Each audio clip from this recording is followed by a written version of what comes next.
Yep, go. Okay, whenever you're ready. Okay. I'd like to welcome and thank all government officials for being here today. I'm here to discuss Dystonia funding. I'm here as a representative of Tyler's Hope Foundation and someone who's living with DYT1 dystonia. What is dystonia? Dystonia is a neurological movement disorder affecting the central nervous system, characterized by involuntary muscle contractions, which force certain parts of the body into abnormal, sometimes painful movement or postures. Dystonia can affect any part of the body, hands, feet, torso, etc. For the first video, I'd like to ask everyone to be quiet during the video. The video is an awareness video about dystonia. You'll see people in the video with some severe types of dystonia.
As you can see, that dystonia can be pretty severe depending on the type of case.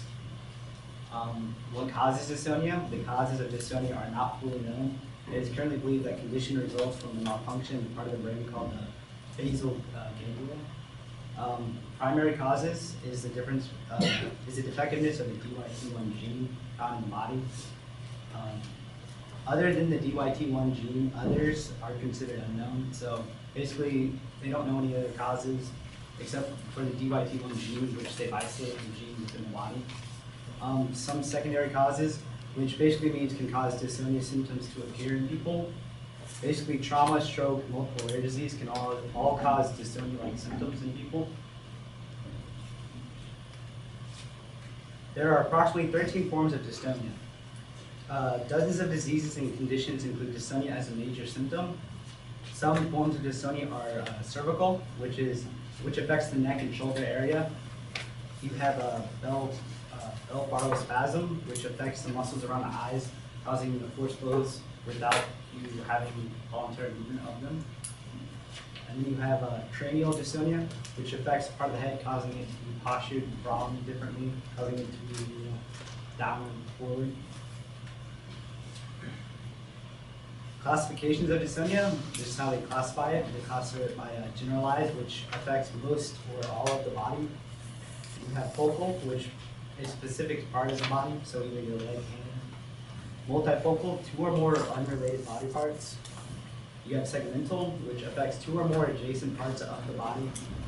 And then you have hemidystonia, which involves the arm and leg on the same side of the body, so right arm and right leg.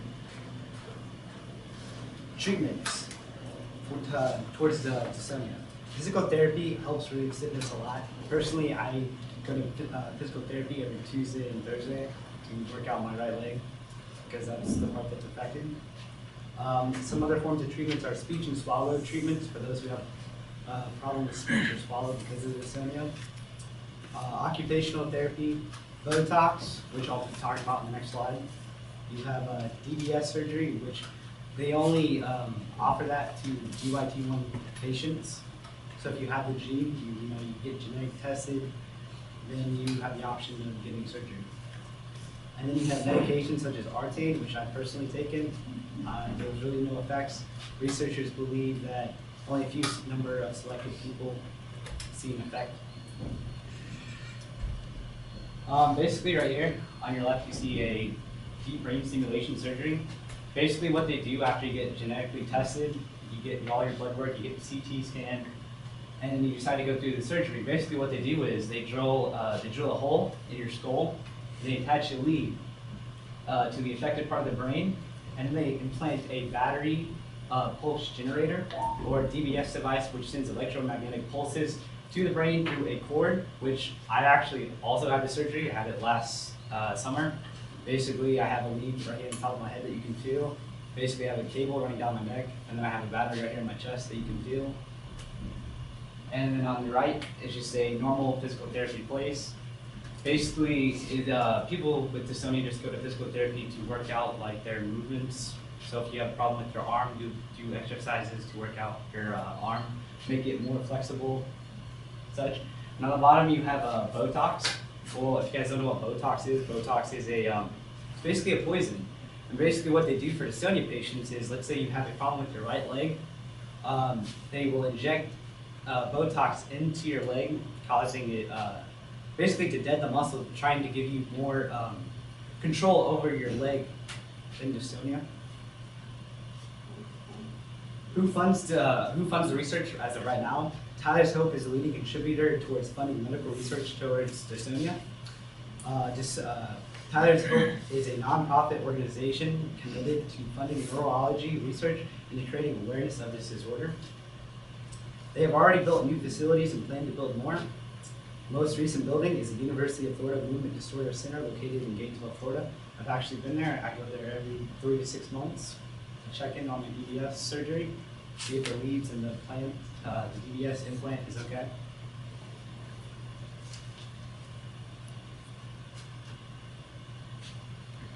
It's the top one. Great. This is the team. Dr. Michael Oken introduces the team that will lead a new research center at the University of Florida. The center will work on finding a cure for dystonia, a disabling brain disorder that affects 500,000 Americans. To make some headway on dystonia, we need to develop dystonia researchers. We need to get more people interested in the field. We need to train them. We need to make them great. We need to make them better than we are. And we need to send them out into the world so they can do good. A $1 million gift was made by the Tyler's Hope Foundation to help fund the new research center. Richard Staub started Tyler's Hope because his son Tyler suffers from a debilitating movement disorder. Richard gave the gift to UF researchers because he thinks they can find a cure for the disease. We were very familiar with doctors. You know, we know that their reputations and everything that the facilities that they have are some of the top in the world. So we wanted to see if we could add to that. The gift will help newly recruited faculty member and leading dystonia researcher, Dr. Eugene Lee, advance his clinical testing of new therapies for dystonia. UF researchers are excited to have Dr. Lee on their team. It's just absolutely huge. It's hard for me to describe in words how to get somebody here of that magnitude, and you know, it's going to rock the whole dystonia world happening here. The new research center will soon start testing a drug in clinical trials that may treat people who suffer from dystonia like Tyler. At the University of Florida, I'm Chris Phillips. I'd also like to add Dr. Michael Oken, the guy in the white. He's the one that actually did my surgery. He's a very smart doctor. He cracks jokes. He's pretty funny, but he knows what he's doing. Why government officials should fund dystonia? Dystonia is misdiagnosed 90% of the time. Dystonia is misdiagnosed because other similar diseases coincide with this disease. Estimated that 550,000 have some form of dystonia in North America alone. The actual number of people identified with dystonia may be over 1 million, but current funding has not adequately included research that determines the actual epidemiology of dystonia. What can you guys do to help? You guys can subsidize money to continue medical research to find a possible cure for dystonia. You can help by donating to Tyler's Hope Foundation. You can also volunteer by helping out with events or participating in monthly events in Gainesville, Florida. Usually they have like a marathon or walkathon that they do every month. Do you guys have any questions? Bye.